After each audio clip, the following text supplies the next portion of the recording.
একের পর এক জমি মাফিয়া গ্রেফতার।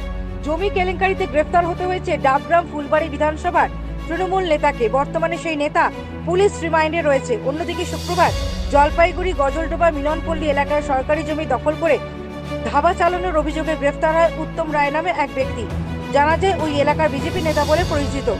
সূত্রে খবর, বিএলআরও রাজগঞ্জ অভিযোগের ভিত্তিতেই ভোরের আলো থানার পুলিশ এদিন উত্তম রায়কে গ্রেফতার করে এবং শুক্রবার জলপাইগুড়ি আদালতে পাঠায়। তোমরা একটু আসেন, আপনার সাথে কথা আছে বলে নিয়ে গাড়িতে তুলে নিল। আর আমি পিছনে পিছনে গিয়ে বললাম কি ব্যাপার, গাড়িতে কেন তোলা, একটু কথা বলবো বলে নিয়ে দেখে একদম গাড়িটা নিয়ে শিলিগুড়ি চলে গেল। তার হাজব্যান্ডকে অ্যারেস্ট করা হয়েছে।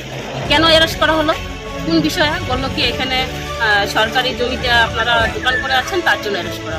মানে আমাদের জমিতে আমরা আজকে না প্রায় 37-38 বছর ধরে এখানে বসবাস করছি। আমার মানে 1 একর জমি, 3 বিঘা জমি, 1 একর জমিরই আমার পাট্টা দেওয়া আছে সেই আগে 98 সালে। সেই পাট্টাটাও আমার আছে।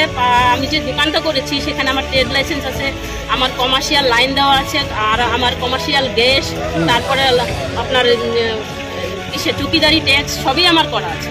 তাহলে আমার এটা সরকারি জমি কি করে হয়? আমি এখানে 25 বছর বসবাস করছি বামপুর গেলে। সেই সময় আমাকে বামপুর সরকার পাট্টা দিয়েছে। সেই পাট্টার উপরে আমি একটা রিসোর্ট করেছি, ছোটোখাটো একটা আমার হোটেল আছে। কালকে আমাকে থানায় ডেকেছিল, আমি জানি না আমাকে কেন থানায় ডেকেছিল। রাস্তা থেকে কিডন্যাপের মতো করে নিয়ে আমাকে তুলে নিয়ে গেছে এবং পরে নিয়ে যাওয়ার পর আমাকে বলছেন যে আপনাকে অ্যারেস্ট করা হলো।